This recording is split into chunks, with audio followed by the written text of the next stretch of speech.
नमस्कार, आप देख रहे हैं सिटी पोस्ट लाइव और मैं हूं आपके साथ हर्षिता प्रताप सिंह। प्रशांत किशोर जो कि लगातार आमरण अनशन पर बैठे हुए हैं, उनसे जुड़ी एक बड़ी खबर कल शाम सामने आई है। खबर जुड़ी हुई है उनकी तबियत को लेकर। जी हां, लगातार आमरण अनशन पर बैठे रहने के कारण, ठंड के कारण प्रशांत किशोर की तबियत बिगड़ी है, जिसके बाद डॉक्टरों ने उनकी जांच की है और बताया है कि कुछ गंभीर बीमारी के लक्षण भी प्रशांत किशोर में पाए जा सकते हैं। साथ ही साथ आज वो दिन है जब पटना के बापू सभागार की जो परीक्षा जो रद्द की गई थी, उस परीक्षा को भी आज लिया जा रहा है।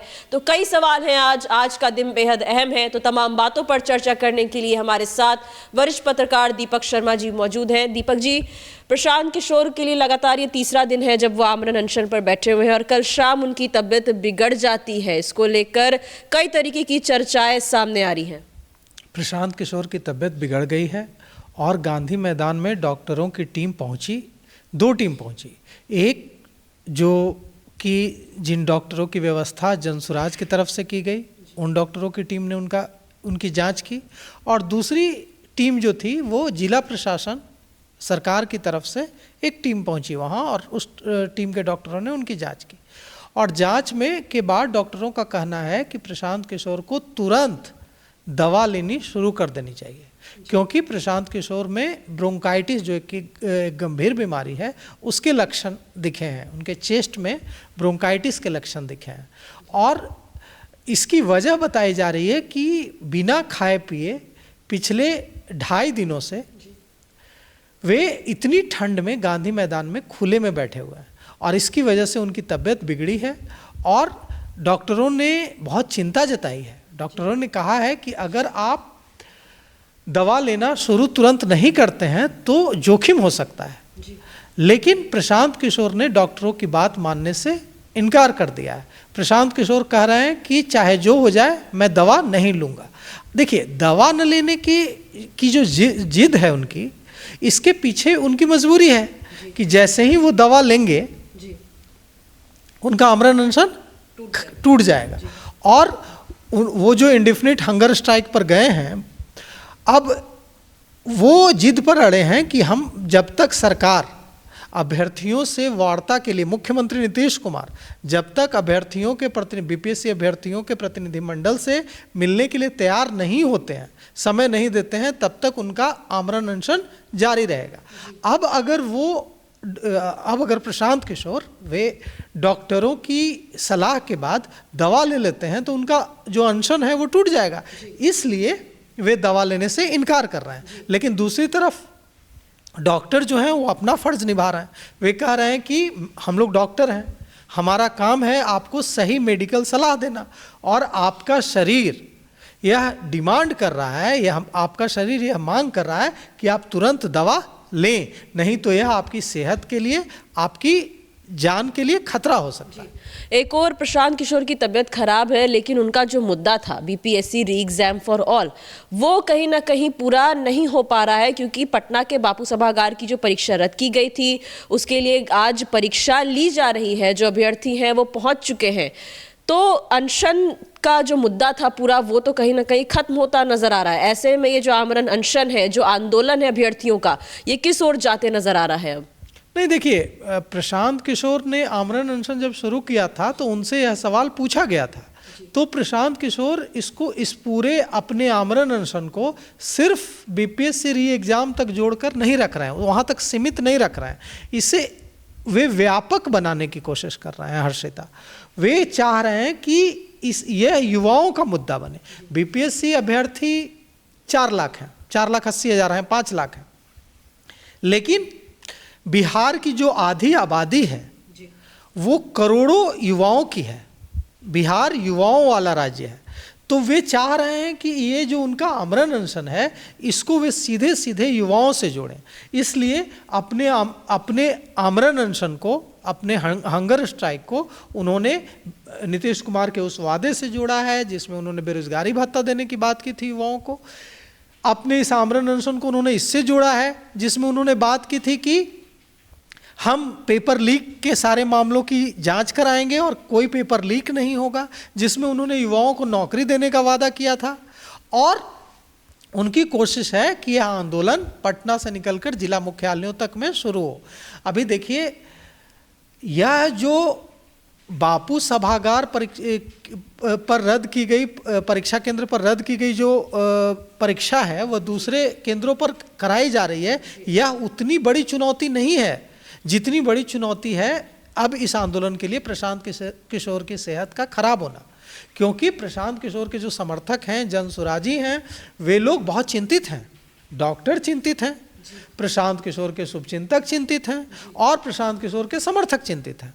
यहाँ तक कि जो बीपीएससी अभ्यर्थी हैं, जो उनके समर्थन में गांधी मैदान में पहुँचे हैं, वे भी चिंतित हैं। वे भी, और वे यहाँ तक कह रहे हैं, वे भावुक हो रहे हैं, इमोशनल हो रहे हैं और यहाँ तक कह रहे हैं कि प्रशांत किशोर ने हमारे लिए, हमारे मुद्दों के लिए, हमारे हितों की रक्षा के लिए अपनी जान तक खतरे में डाल दी है।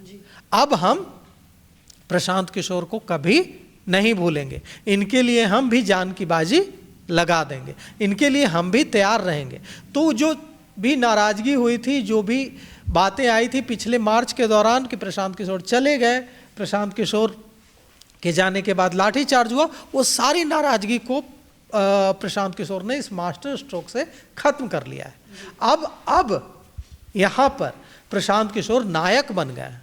जो एक समय, कल जब हमारी बात हो रही थी वरिष्ठ पत्रकार श्रीकांत प्रत्युष से, जो उस समय ताज़ा हालात का जायजा लेकर लौटे थे गांधी मैदान से, उन्होंने भी, आपको मैं बताना चाहता हूं हर्षिता, कि उन्होंने वरिष्ठ पत्रकार श्रीकांत प्रत्युष ने इस आंदोलन की तुलना अन्ना हजारे के आंदोलन से कर दी है। ये बहुत बड़ी बात है। उन्होंने कहा कि अन्ना हजारे के आंदोलन में कि इतनी भीड़ तो नहीं है, लेकिन जोश जो वहाँ जुटा समूह है, उसका जोश वही है, उसके काम करने का तरीका वही है, और जो उत्साह है वो उत्साह इससे नहीं खत्म हो जाएगा कि सरकार ने री एग्जाम करा लिया। छात्र तो छात्र हैं, वे अड़े रहेंगे कि नहीं आप फिर से कराइए, आपको कराना पड़ेगा। लेकिन सवाल उठता है कि देखिए, प्रशासन के काम करने की कुछ तय परिपाटी है, सिस्टम है जिससे प्रशासन काम करता है। अगर कोई व्यक्ति आमरण अनशन पर बैठा है और तो डॉक्टरों की टीम, जो प्रशासन की डॉक्टरों की टीम है, वो समय समय पर वहाँ जाती है और सरकारी डॉक्टरों की टीम होती है, एक्सपर्ट्स की टीम होती है, और डॉक्टरों की टीम वहाँ जाकर जो व्यक्ति आमरण अनशन पर बैठा होता है उसकी जांच करती है। और जैसे ही डॉक्टरों की टीम, जांच करने के बाद डॉक्टरों की टीम रिपोर्ट देती है प्रशासन को कि हाँ, जो व्यक्ति आमरण अनशन पर बैठा है उसकी सेहत की यह स्थिति है, उसका बीपी ये है, उसका शुगर लेवल ये है और उसकी स्थिति है। अब जैसे ही जो डॉक्टरों की टीम है, सरकारी डॉक्टरों की टीम, वो ये रिपोर्ट देती है कि जो व्यक्ति आमरण अनशन पर बैठा हुआ है उसकी हालत गंभीर हो रही है, उसकी जान पर बन सकती है, उसके बाद प्रशासन हरकत में आती है और वो जो व्यक्ति आमरण अनशन पर बैठा होता है उसको उठाकर बलपूर्वक पुलिस जाती है और बलपूर्वक उसको उठाकर अस्पताल में भर्ती करा दिया जाता है और पाइप के जरिए और दूसरे मेडिकल जो इक्विपमेंट्स हैं उनके जरिए उनको भोजन दिया जाता है, पानी दिया। तो आप समझिए कि अब पूरा मामला किस ओर, पूरा आंदोलन किस ओर बढ़ रहा है। अब डॉक्टर कह रहे हैं कि चिंता की बात है, डॉक्टर कह रहे हैं कि हालत गंभीर है। अब अगर डॉक्टर की टीम आज शाम में कह देती है या आज रात कह देती है कि इनकी जान पर बन सकती है, इनकी जान को खतरा हो सकता है, तो फिर क्या होगा? तो जैसे ही डॉक्टरों की टीम यह रिपोर्ट देगी कि इनकी जान को खतरा है, प्रशासन हरकत में आएगा, पुलिस हरकत में आएगी और प्रशांत किशोर को जबरन वहाँ से उठाकर अस्पताल में भर्ती करा दिया जाएगा और मेडिकल इक्विपमेंट्स पाइप के जरिए उनको खाना भोजन दिया जाने लगेगा। फिर पूरा आंदोलन दूसरी ओर मोड़ ले लेगा। तो अब देखना यह है कि कोई बीच बचाव का, कोई बीच का रास्ता, कोई मध्यम मार्ग, कोई बीच का रास्ता निकलता है या फिर सरकार इंतजार करती है क्योंकि सरकार पूरी तरह से इंतजार के मूड में है। आप देखिए, कहा जा रहा था पहली रात कि प्रशांत किशोर को पुलिस उठा लेगी और उनको दूर कहीं ले जाकर छोड़ देगी, पुलिस ने कुछ नहीं किया। दूसरे दिन कहा जा रहा था कि आज तो प्रशासन ने छोड़ दिया है, आज तो लाठीचार्ज होगा, यहाँ कुछ नहीं हुआ। फिर रात में खबर आई कि नहीं नहीं, आज रात में पुलिस हरकत में आएगी और अल्टीमेटम दे दिया है, वार्ता हो गई है, लिखित अल्टीमेटम दे दिया गया है, प्रशासन के अधिकारी वहां गए हैं, प्रशांत किशोर से बातचीत हो गई है और अगर नहीं माने तो आज रात में पुलिस उठा लेगी। अब सरकार किस एजेंडे पे काम कर रही है, सरकार क्या सोच रही है, ये तो सरकार में बैठे लोग ही जाने। लेकिन अगर प्रशांत किशोर की हालत बिगड़ती है, उनकी जैसा डॉक्टर कह रहे हैं कि ब्रोंकाइटिस के लक्षण है, आप सोचिए कि अगर किसी व्यक्ति को चेस्ट में ब्रोंकाइटिस है और वो भूखे ठंड में गांधी मैदान में, हम लोग यहाँ बैठे हैं इतने सारे कपड़े पहनकर, हमारी हालत खराब है ठंड से, और वहाँ वह व्यक्ति खुले में भूखे प्यासे बैठा है, क्या हालत हो रही होगी शरीर की। तो अगर हालत बिगड़ती है तो सरकार के लिए भी यह मुसीबत का सबब बन जाएगा और फिर डैमेज कंट्रोल करना मुश्किल होगा।